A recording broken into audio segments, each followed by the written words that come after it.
In the winter of 1943, deep inside a SS training camp near Munich, Germany, something impossible was happening. Every single day, for 6 consecutive months, over 300 elite Nazi soldiers were collapsing with violent stomach cramps, uncontrollable vomiting and fevers that left them bedridden for weeks. The camp's hospital was overflowing. The commanders were furious. The doctors were baffled. They tested the water. They inspected the barracks. They even suspected biological warfare from Allied spies. But they never, not even once, suspected the quiet, unremarkable man who cooked their meals every single day. His name was Franz Hoffmann, and he was serving them death on a silver platter. This is the story of how one forced laborer, armed with nothing but rotten meat and an iron will, brought an entire battalion of the Third Reich to its knees without firing a single bullet. Before the war consumed Europe, Franz Hoffmann was nobody special. He was a 42-year-old butcher from a small village in occupied Czechoslovakia, a man who spent his days cutting meat and his evenings playing cards with neighbors. He had a wife, 2 daughters, and a life that was simple but honest. Then in 1942 the SS came to his village. They weren't there to recruit, they were there to take. Franz, along with dozens of other skilled workers, was rounded up at gunpoint and transported to Germany. His crime was being Czech and his skill was knowing how to handle meat. The Nazis needed cooks for their training camps, men who could feed the soldiers being molded into instruments of conquest. Franz was given a choice that wasn't really a choice at all: work in the kitchen of an SS camp or watch his family disappear into the night. He chose the kitchen, but he also chose something else. He chose resistance. The camp where Franz was stationed was not a death camp, but it was a factory of violence. Young men arrived there as recruits and left as soldiers trained in brutality, indoctrinated in hatred, and prepared to enforce the Reich's vision across Europe. Franz saw them every day. He saw their arrogance, their laughter, their casual cruelty toward the other forced laborers. He watched them march, he heard their songs, and he served them their meals. For the first few weeks, Franz did his job exactly as ordered. He prepared the sausages, the potatoes, the bread. He kept his head down and his mouth shut. But at night, alone in the cold storage room where the meat was kept, an idea began to form. It was dangerous, it was insane, but it was also the only weapon he had. The camp kitchen was a massive operation. Franz was one of 5 cooks responsible for feeding over 300 soldiers 3 times a day. The head chef was a German loyalist, a man who inspected every pot and tasted every stew. But Franz had one advantage: he was the butcher. He was the one who handled the raw meat, who decided which cuts went into which meals, who had access to the storage lockers in the basement, where sides of beef and pork hung in the dim cold. And it was in that basement, in the shadows between the hanging carcasses, that Franz began his war. He started small. A piece of chicken left out of refrigeration for a few extra hours. A cut of pork stored just a little too close to the drainage pipes. Meat that was already on the edge of spoiling, pushed just over the line. Then he served it. Within 2 weeks, the first soldiers began to fall ill. At first it was just a handful. Stomach pain, nausea, a day or 2 in the infirmary. The camp doctors assumed it was a flu, a seasonal bug making its rounds. But Franz didn't stop. He became bolder. He began deliberately selecting meat that was already turning, meat that any trained butcher would have thrown away. He hid it beneath fresh cuts when the head chef inspected the prep station. He cooked it just long enough to mask the smell, but not long enough to kill the bacteria festering inside. And every single day, he served it to the men who had destroyed his life. By the end of the first month, over 50 soldiers were hospitalized. By the end of the second month, the number had doubled. The camp descended into chaos. Entire training exercises had to be cancelled because too many men were bedridden. The hospital ran out of beds. Commanders began screaming at doctors, demanding answers. Food inspectors were brought in, but they found nothing. The storage temperatures were correct. The kitchen was clean. The meat came from approved suppliers. Everything looked normal. Because Franz made sure it looked normal. He knew that if he was too obvious, if the entire camp got sick at once, they would find him. So he was patient. He rotated his targets. 1 week he focused on the meat served at breakfast. The next week, the evening stew. He made it look random, like bad luck, like a curse, and for 6 months he got away with it. 6 months of serving poison to the Third Reich, one meal at a time. The turning point came in late spring of 1943, when the camp's leadership could no longer ignore the crisis. Over 200 soldiers had been hospitalized in the past 4 months, and dozens more were showing symptoms every single week. The training schedule had fallen apart. New recruits were being sent to other camps because this one couldn't function. Berlin was asking questions.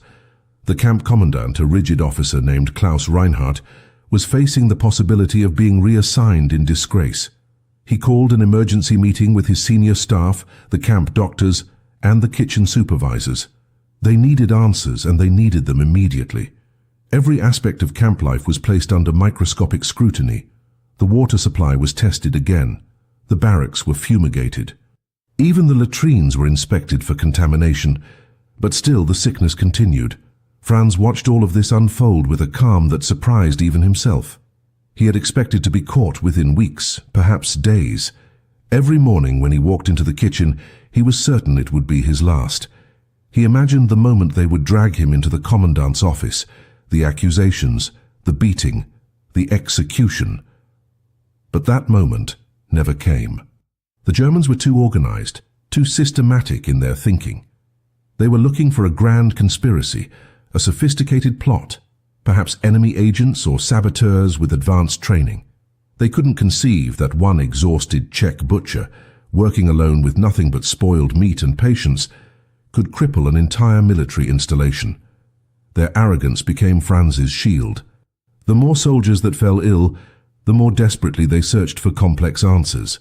They brought in experts from Berlin, microbiologists who examined the food under microscopes, intelligence officers who interrogated the other forced laborers about possible resistance networks. Franz was questioned twice, but only as part of routine interviews with all kitchen staff. Both times he answered in broken German, playing the role of the simple, frightened worker who just wanted to keep his head down and survive. What the investigators didn't understand was the nature of Franz's sabotage. He wasn't using poison. He wasn't adding anything to the food. He was simply allowing nature to take its course. Meat spoils. Bacteria grows. In the cold storage rooms of the camp, where temperatures fluctuated and inspections were rushed, it was easy for a skilled butcher to identify cuts that were already compromised.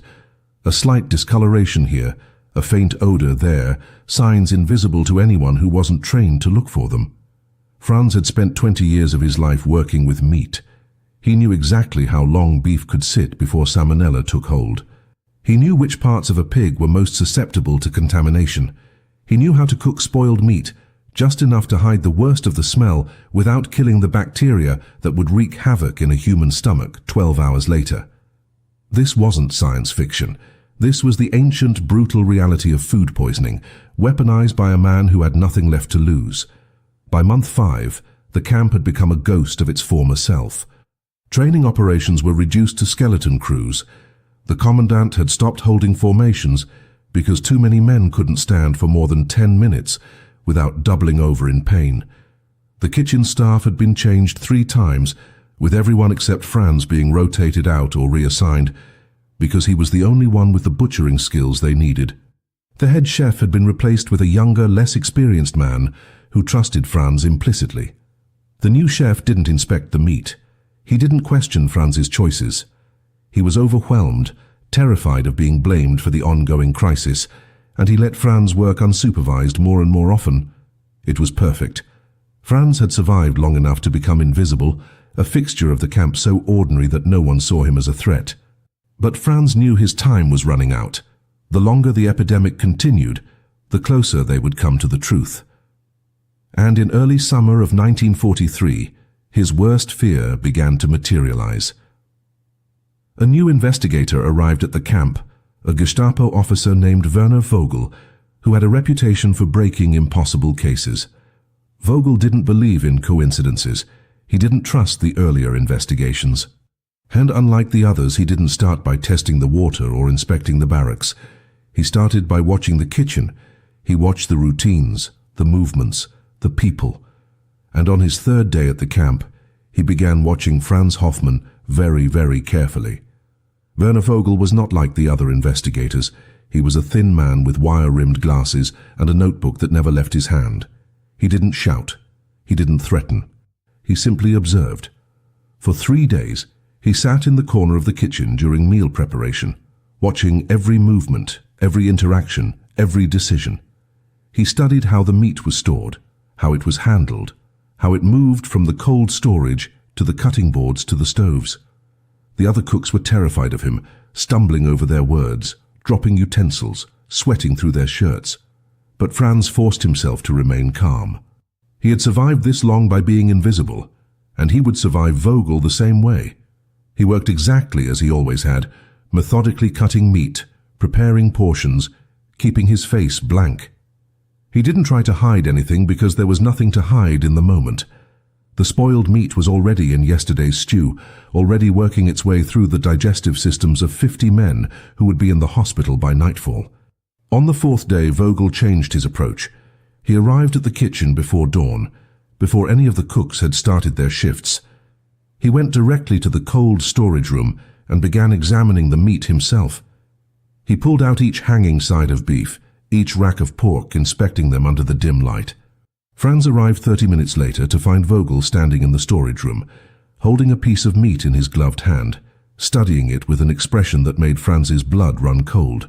Vogel looked up, made eye contact, and said nothing. He simply placed the meat back on its hook and walked out. Franz's hands were shaking as he began his work that morning. He knew what Vogel had seen. The investigator had found a cut that was borderline, a piece that any trained eye would recognize as questionable. The kind of meat that should have been discarded, not served. Franz had made a mistake. Or perhaps, after 6 months of this impossible gamble, his luck had simply run out. But Vogel didn't arrest him. Not that day and not the next. Instead, the investigator did something unexpected. He ordered all meat deliveries to be personally inspected by him upon arrival. He mandated that every piece used in meal preparation be logged, photographed, and approved before cooking. He installed a new thermometer system in the cold storage to track temperature fluctuations. Within 48 hours, the entire kitchen operation was under a level of surveillance that made Franz's sabotage impossible. The new protocols were suffocating. Every decision Franz made was now documented. Every cut of meat was examined. And almost immediately, the rate of new illnesses began to slow. Within 2 weeks, the hospitalizations had dropped to nearly 0. The camp's leadership was ecstatic. They believed Vogel had identified a systematic failure in food storage and handling, a problem with procedures rather than people. Vogel was praised as a genius. And Franz, still working in the kitchen under the new rules, realized that he had been simultaneously caught and let go. Vogel never accused Franz directly. He never pulled him aside for a private interrogation. He never even spoke to him beyond basic instructions about the new protocols. But Franz understood what had happened. Vogel knew. The investigator had figured out that someone in that kitchen had been deliberately selecting compromised meat, and he had deduced who. But Vogel also understood something else. He had no proof. Franz had never written anything down. He had never confessed to anyone. He had never been caught in the act. There were no witnesses, no testimony, no physical evidence that would hold up in a military tribunal. All Vogel had was suspicion and circumstantial observation. So instead of pursuing an arrest that might fail, Vogel had simply made it impossible for Franz to continue.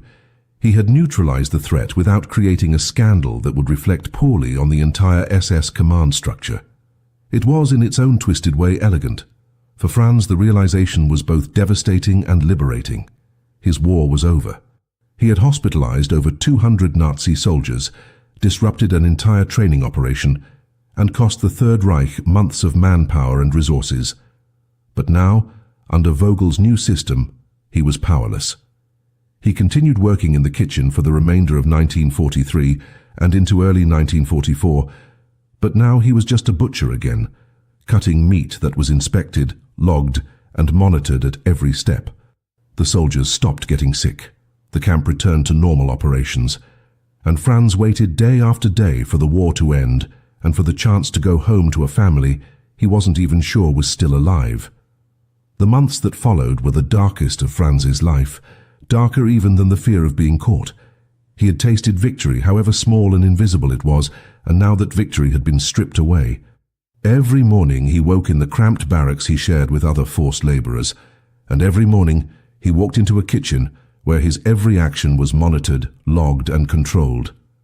The other workers whispered among themselves, sharing rumours about the Allied advance, about bombings in German cities, about the possibility that the war might end soon. But Franz had stopped believing in soon. He had stopped believing in much of anything. He moved through his days like a ghost, cutting meat with mechanical precision, speaking only when spoken to, counting the hours until he could collapse onto his thin mattress and escape into sleep. The soldiers he fed were healthy now, strong and arrogant, marching through the camp with the confidence of men who believed they were invincible. Franz served them their meals and felt nothing. The fire that had sustained him through 6 months of silent sabotage had burned out, but the war was changing in ways that even the most isolated forced labourer could sense. By the spring of 1944, the bombing raids over Germany had intensified.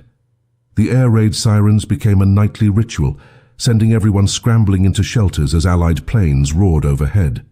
The camp itself was never hit directly, but the distant thunder of explosions became as familiar as the morning bells. Supply lines began to falter. The quality of food coming into the camp declined noticeably. Fresh meat became scarce, replaced by dried rations, canned goods and preserves that tasted of tin and desperation. The soldiers complained, but there was nothing to be done. The entire infrastructure of the Reich was straining under the pressure of a war being fought on multiple fronts. Franz watched this deterioration with a detached curiosity. The machine that had crushed his life was beginning to break down, not from sabotage, but from its own unsustainable ambitions. In June of 1944, news of the D-Day invasion reached the camp through whispered conversations and stolen radio reports. The Allies had landed in France. The Western Front had been opened. For the first time since Franz had been taken from his village, he allowed himself to imagine freedom. Not soon, perhaps, but eventually. The camp's atmosphere shifted. The officers became more irritable, more paranoid. Security was tightened. The forced labourers were watched even more closely, as if the commanders feared an uprising from within. Werner Vogel, who had remained at the camp as a permanent security consultant, increased his inspections of the kitchen and other critical areas. He still never spoke directly to Franz, but sometimes their eyes would meet across the prep station, and in those moments Franz saw something he couldn't quite identify. Recognition, perhaps, or respect. Or maybe just the acknowledgement that they had both played a game and Vogel had won by making the board disappear. The camp began to empty as 1944 dragged toward its conclusion. Soldiers were being shipped out to the eastern and western fronts as quickly as they completed training. Entire barracks stood vacant. The kitchen staff was reduced from 5 cooks to 3, and then to 2. Franz and one other labourer were now responsible for feeding a camp population that had shrunk to less than 100 men. The work was easier, but the tension was worse. Everyone could feel it, the sense that something catastrophic was approaching. The guards were jumpy, their fingers always too close to their triggers. The officers held meetings behind closed doors that lasted for hours, and the forced labourers, Franz included, began to quietly prepare for whatever came next. Some hoarded food, others made crude weapons from kitchen tools and scrap metal. Franz did neither. He simply waited, as he had waited for 2 years, because waiting was all he knew how to do anymore. In April of 1945, the Americans arrived. Not at the camp itself, but close enough that the sound of their artillery could be heard clearly. A rolling thunder that shook the windows and rattled the plates in the kitchen. The camp descended into chaos. Orders were shouted and then contradicted. Some officers began burning documents in the courtyard. Others fled in the middle of the night, abandoning their posts. The remaining guards argued about whether to execute the forced labourers or simply leave them behind. Franz spent those final days in the kitchen, preparing meals that fewer and fewer people came to eat, listening to the artillery grow louder and wondering if he would survive long enough to see liberation, or if a panicked guard would put a bullet in his head in the final hours before the Americans broke through. On the morning of April 23, 1945, Franz woke to silence.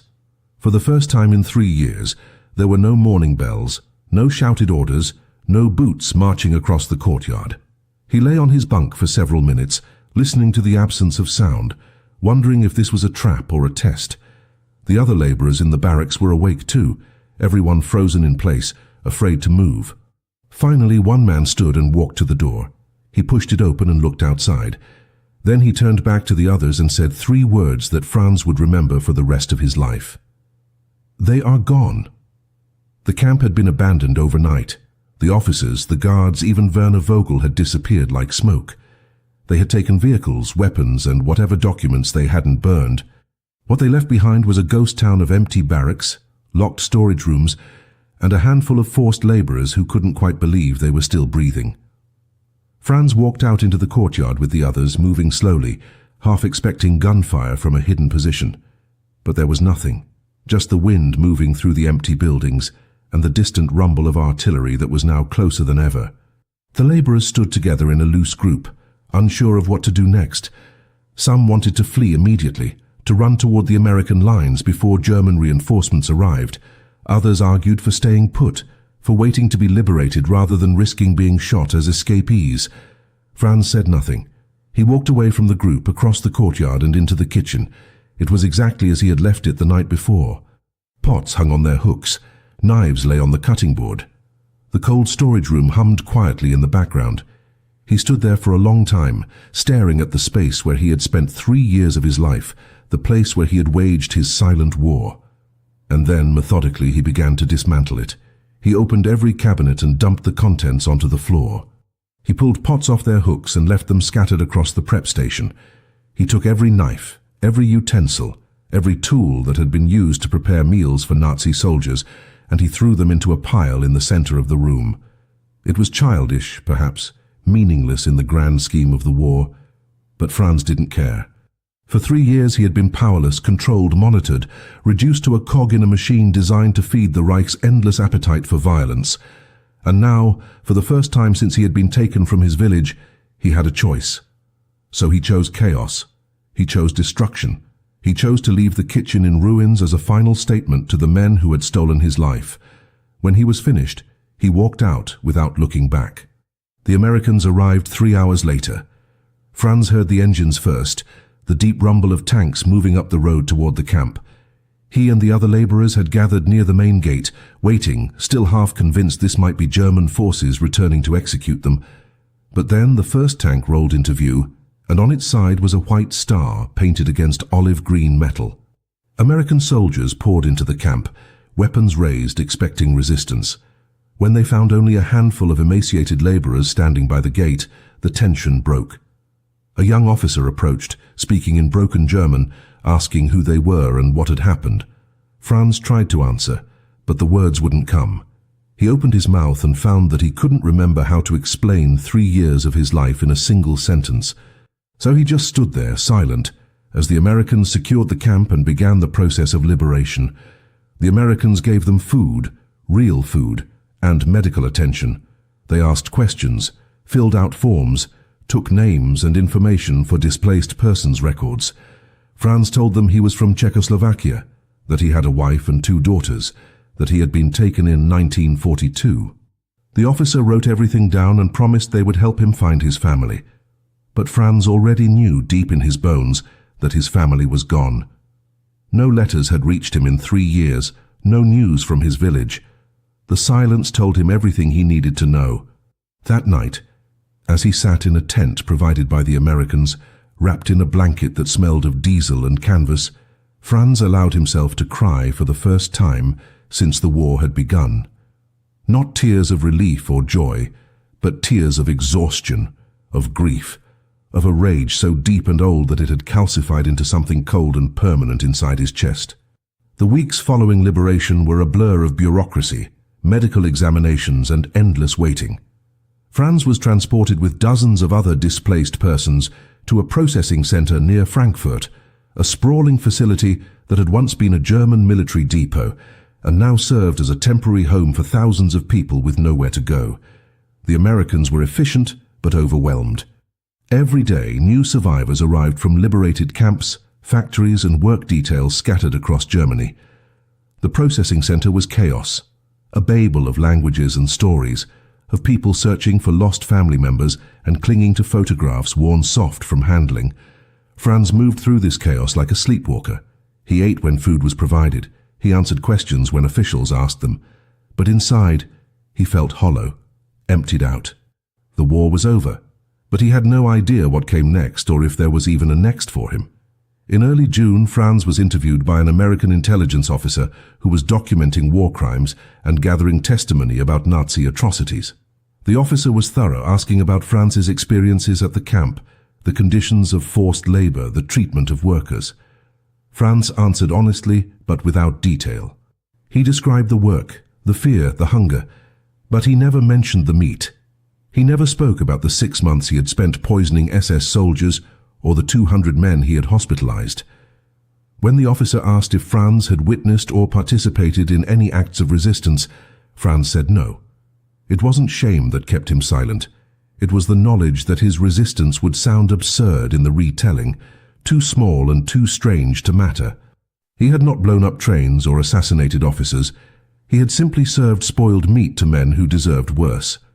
And in the aftermath of concentration camps and mass executions, his small war seemed trivial, unworthy of documentation. By late summer of 1945, Franz was cleared to return to Czechoslovakia. The Americans provided him with travel documents, a small amount of money, and a seat on a transport truck heading east. He arrived in his village on a grey afternoon in September, 3 years and 4 months after he had been taken away. The village looked smaller than he remembered, shabbier, marked by the passage of armies and the weight of occupation.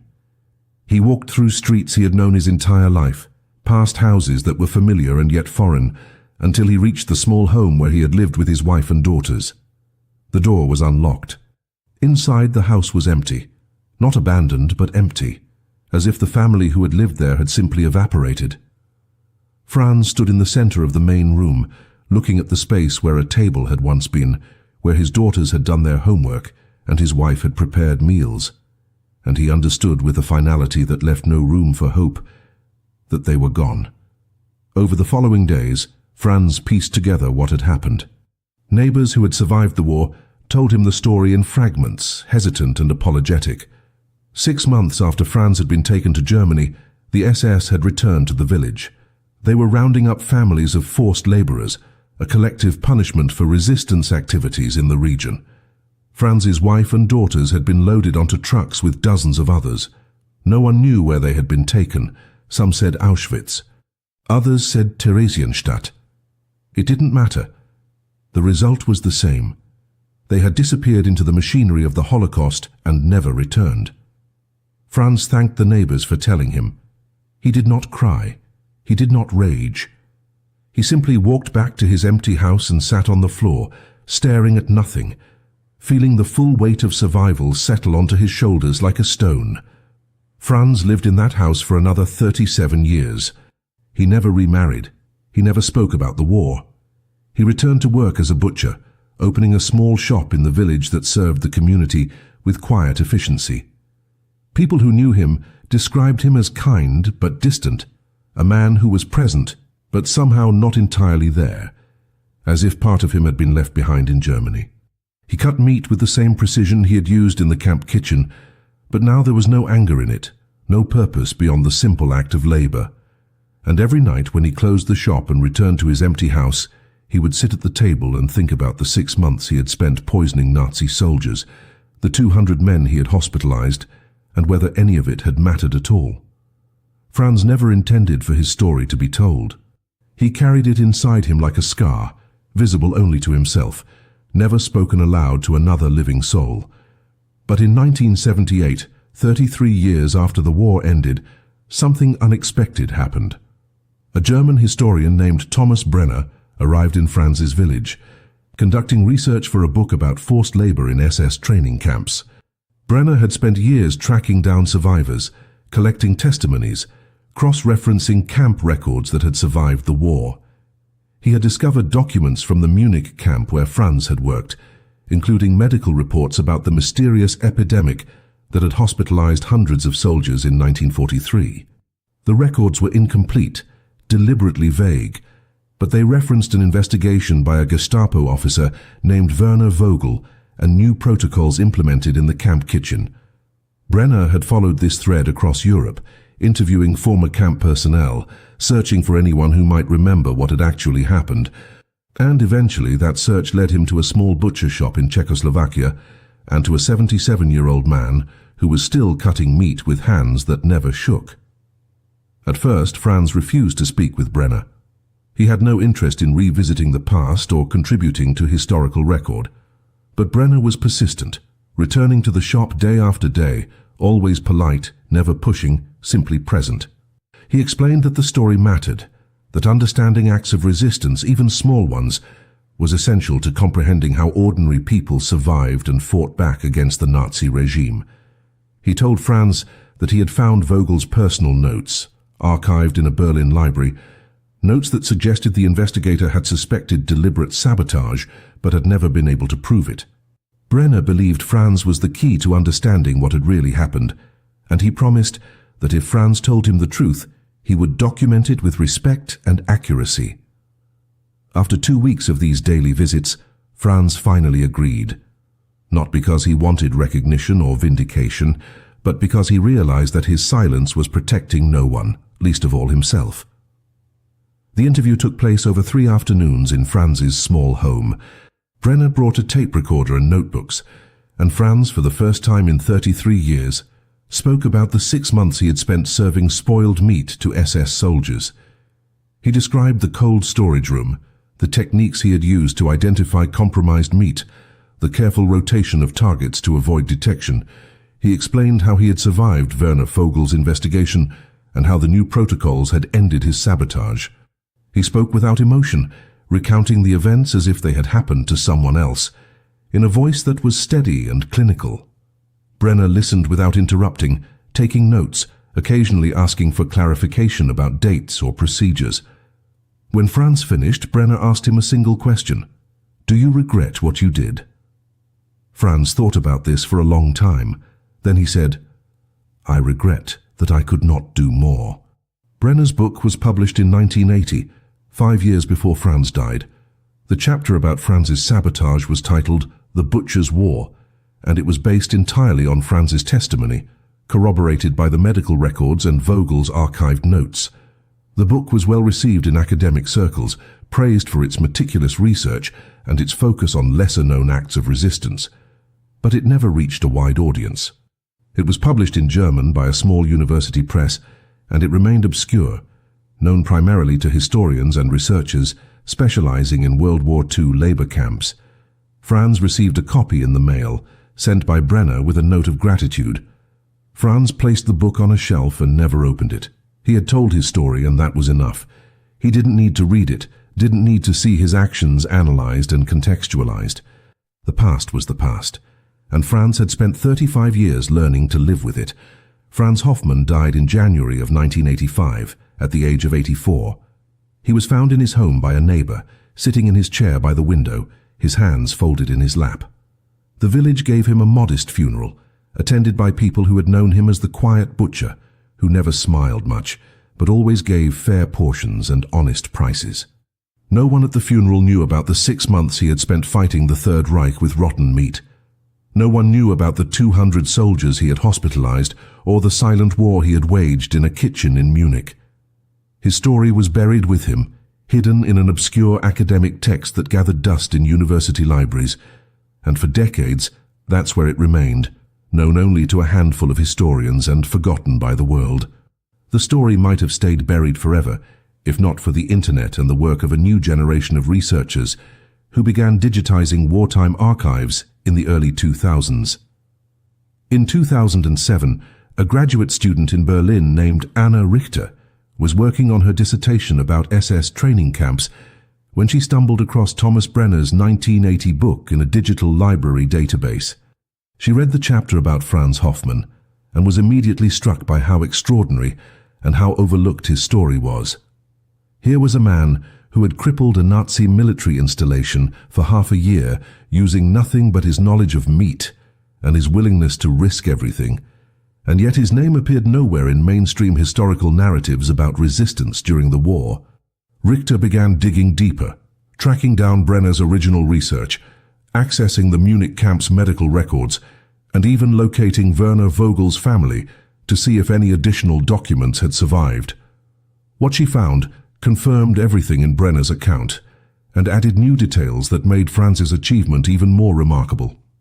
The medical records Richter uncovered revealed the true scale of Franz's impact. Between November of 1942 and May of 1943, the Munich SS training camp reported 273 cases of severe food poisoning requiring hospitalization.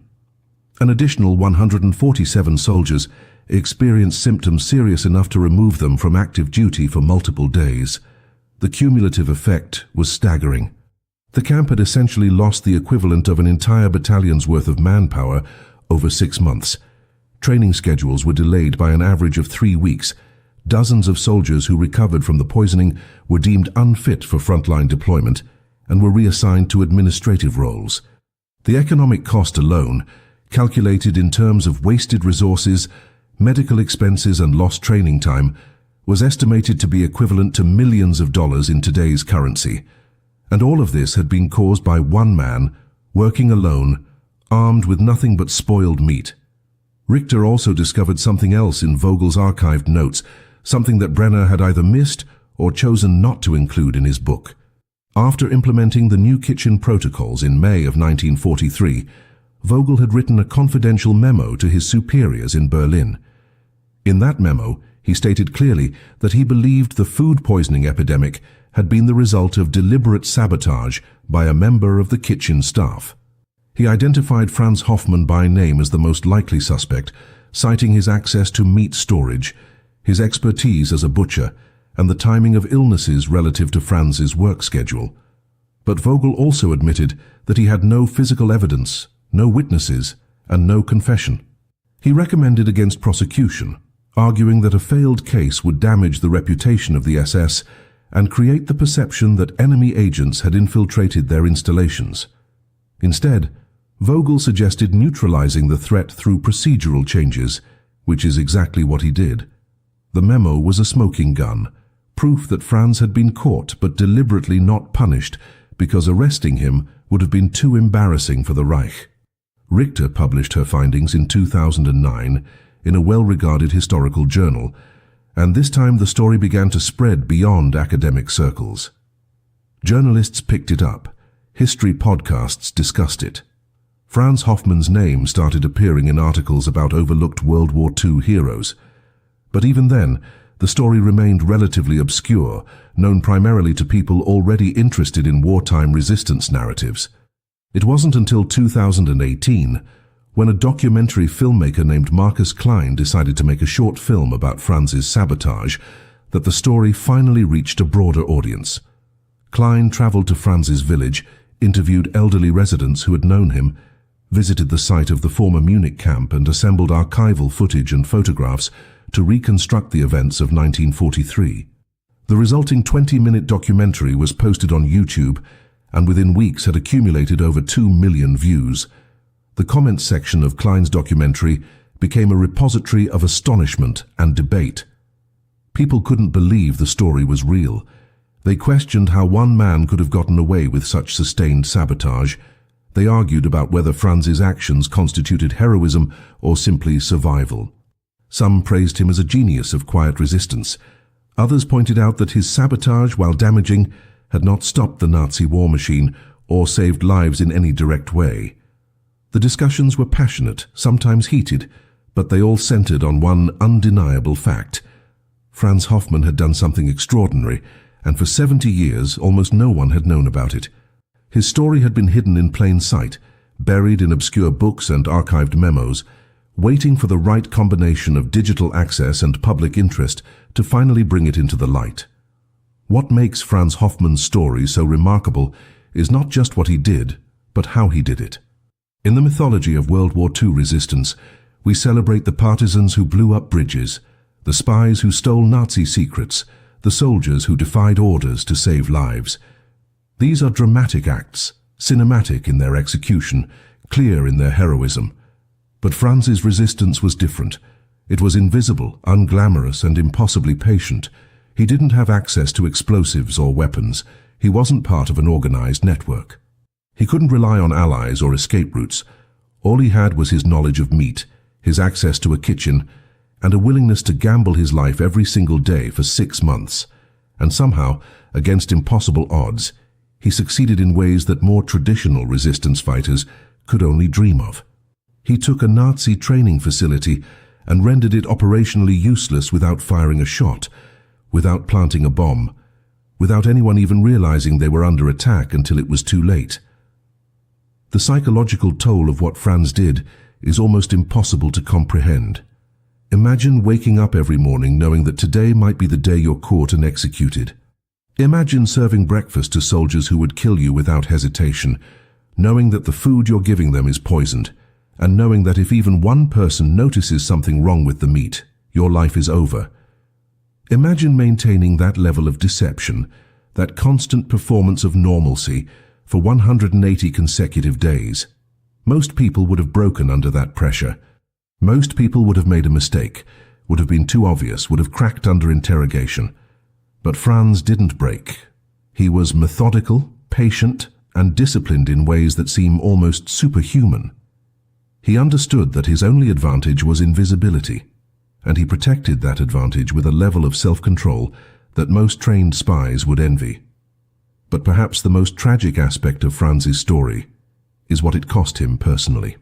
He survived the war, but he lost everything that mattered. His wife and daughters were murdered while he was serving rotten meat to Nazi soldiers in Germany. The 6 months he spent fighting his silent war were the same 6 months his family was being destroyed, and he never even knew it was happening. When he returned to his village and found his house empty, all of his resistance, all of his risk, all of his small victories suddenly felt meaningless. He had hospitalized 200 SS soldiers, but he couldn't save the 3 people he loved most in the world. That guilt, that knowledge, haunted him for the rest of his life. And it's why he never spoke about what he had done, why he buried his story and lived quietly as a village butcher for 37 years. He didn't feel like a hero. He felt like a survivor who had paid too high a price for a victory that changed nothing. Yet Franz's story matters precisely because it's so human, so flawed, so devoid of the clean narratives we prefer in our war stories. He wasn't a superhero. He was a butcher who found himself in an impossible situation and chose to fight back in the only way available to him. He made a weapon out of knowledge and patience. He turned the mundane act of food preparation into an act of war, and he proved that resistance doesn't always look like explosions and gunfights. Sometimes it looks like a quiet man in a kitchen, carefully selecting pieces of meat that are just rotten enough to destroy the enemy from the inside. His sabotage didn't end the war, it didn't liberate camps or save thousands of lives, but it mattered. Every soldier Franz hospitalized was one less soldier on the front lines. Every training delay he caused was a small crack in the Nazi war machine. His actions were drops in an ocean, but drops still create ripples. The uncomfortable truth about Franz Hoffmann is that history almost erased him completely. If Thomas Brenner hadn't tracked him down in 1978, if Anna Richter hadn't digitized those archives in 2007, if Marcus Klein hadn't made that documentary in 2018, Franz's story would have died with him. He would have been just another name in a displaced persons registry, another forgotten casualty of a war that consumed millions. And that raises a troubling question. How many other Franz Hoffmanns are out there? How many acts of quiet resistance, of improvised sabotage, of ordinary people doing extraordinary things have been lost because they weren't dramatic enough, weren't documented well enough, or simply didn't fit the narratives we tell ourselves about heroism and war? Today, Franz Hoffmann's story exists in a strange space between recognition and obscurity. There are no monuments to him. No streets bear his name. No government has officially honored his resistance. His village in Czechoslovakia, now the Czech Republic, acknowledges him with a small plaque outside the building where his butcher shop once stood, installed in 2012 after local historians petitioned the town council. The plaque is modest, just a few sentences in Czech and English. noting that Franz Hoffmann, a forced laborer during World War II, engaged in acts of resistance against the Nazi regime. Most tourists walk past it without stopping. Most locals have forgotten the details of what he actually did. The story lives primarily on the internet now, in articles and videos and podcast episodes, shared by people fascinated by tales of unconventional heroism. It's a story that resurfaces every few years, goes viral for a week or two, and then fades back into the background noise of history. But the reason Franz's story continues to resonate, the reason it keeps being rediscovered and retold, is because it challenges our assumptions about what resistance looks like and who gets to be called a hero. We're conditioned to celebrate the loud acts, the visible sacrifices, the moments of dramatic confrontation. We build our narratives around soldiers storming beaches, spies stealing documents, partisans blowing up supply lines. These are important stories, essential stories, but they represent only one kind of resistance. Franz represents another kind, the kind that happens in silence, in shadows, in the mundane spaces where power doesn't think to look.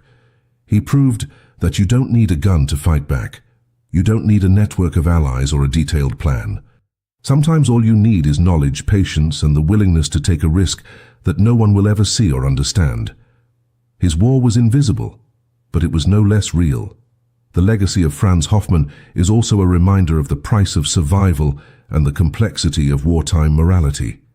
He did something remarkable, something that directly hindered the Nazi war effort, but he lived the rest of his life haunted by what he couldn't do. He couldn't save his family. He couldn't stop the Holocaust. He couldn't end the war. His sabotage was effective within its limited scope, but it didn't change the fundamental outcome of history. And Franz knew that.